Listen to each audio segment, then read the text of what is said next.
up, people? Mike C-Town here, Dead in Hip Hop, here for another solo review. And today I'm going to talk about the latest album from DEHH called Kill the Architect. So DEHH is definitely one of my all-time favorite MCs. I got into him during Movies for the Blind. You know, I still remember finding that CD used in a CD bin at Turtles Music and picking it up off the strength of the cover. Listened to it, thought it was brilliant, still do. And I've loved all his music since then, you know. I was even a fan of Depart From Me, even though I thought it was an odd turn for him. It took me a little bit of time to digest the album, but in the end I liked it for what it was. After that, DEHH put out word that he was returning to his older style. I think I saw it on Twitter or something like that. And he started to release some tracks here and there. He dropped Super Baked, See You in Hell. I saw a Serbian film. So I assumed the album was going to be more like this. But to my surprise, it was not. At first, like most people I've talked to about this album, I didn't really feel it. You know, I found it a little boring, uninspired, and I don't know, I was really disappointed. I thought his reunion with Mighty Mai would mean a more direct return to his Movies for the Blind sound. Instead, what we got was something that was more of a continuation of the Depart From Me sound. Here's the difference. DEHH sounds a lot more comfortable now than he did on Depart From Me. Even if the mood is very similar to Depart From Me, DEHH's his rhymes and his flow and his overall presence sounds a lot more in place here. After listening to this album over and over and over again, I started to find certain hooks that were just stuck in my head. Save your horror stories, mine are gorier. Any bitch I can't get wet is an American Ninja Warrior. Then after more and more listens of the album, I actually found myself really enjoying this. Just like when people watch a slow-moving film. You know, some people find them really boring. Some people can't take the slow pacing. But what I think a lot of times that does is that adds an air. It leads to mood setting. Like a David Lynch film or an old Lars von Trier film or a Wong Kar-wai film or, you know, or even Brown Bunny or something like that where you're watching it and some people will think like there's nothing going on. This is fucking boring. But I watch it and I say, okay, this is leading up to something. This is creating tension. This is creating an air. I get the same thing with this album. You know, it gives me the same feeling as like Earl's Doris in that slow, laid back mood. And, you know, DEHH's attitude on this album comes across as, you know, I've done that hyped up shit. You know, I've got motherfuckers to throw their hands in the air.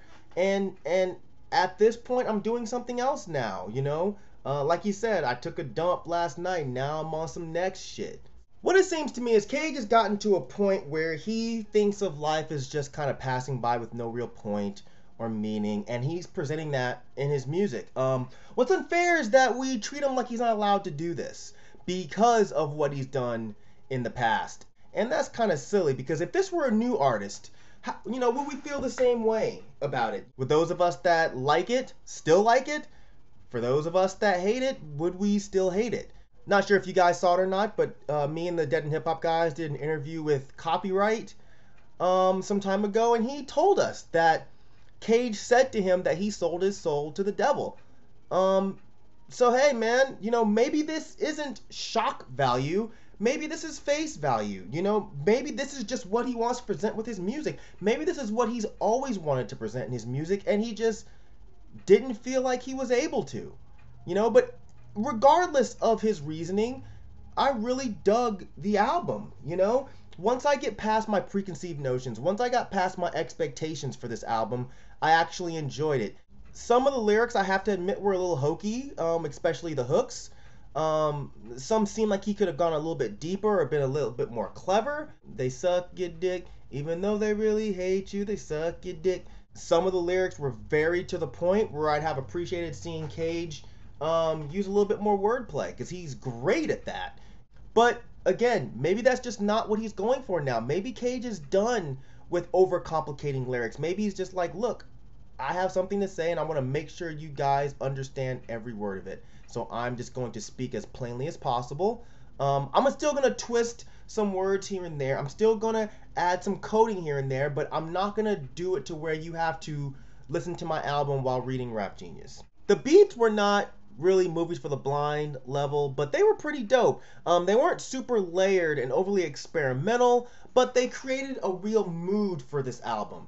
Only issue I had with the beats is some of them were slightly samey. You know, a lot of them had a very similar sound and feel, and sometimes this creates cohesion, but other times it can create boredom. And this album, at times, it teeters between the two. It starts to get to a point where you can't really distinguish one song from another. Some songs I really liked, Lamb of Nothing, which was a great start to the album, a great dark beat.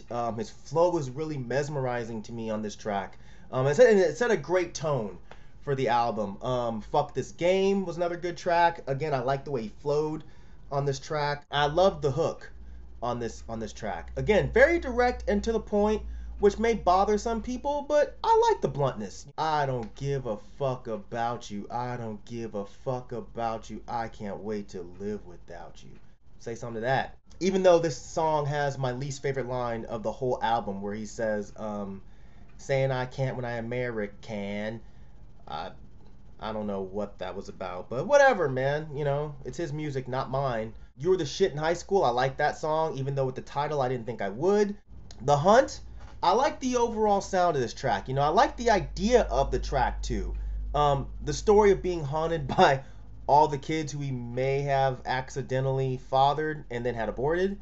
I like the second verse about being led to that weird gathering. I'm not sure if this is code for the Illuminati or the rap industry, the music business in general, or if this would be taken at face value and it's just about a weird satanic gathering. Either way, thought it was cool. This Place, I like this track a lot. Fuck, I Just Died, so tragic. She's a whack game with some dope graphics. I love that shit. Or the idea of God, in his words, being a lonely motherfucker who just wants his creations back to keep him company, which is why people keep dying. It also talks about Cage's drug abuse. It has some great lines. Separated from myself for the night again. Ice water pulling Tylenol out of the Vicodin. Like, those are the kind of lines that I appreciate from Cage. Those are the kind of lines where you have to really think about what he's talking about. And, you know, I like how he's talking about how he surprised he made it out of drug addiction without messing himself up worse than he did. And Mary Mithras. Was a bonus track, but that's probably my favorite track that came out from this whole session.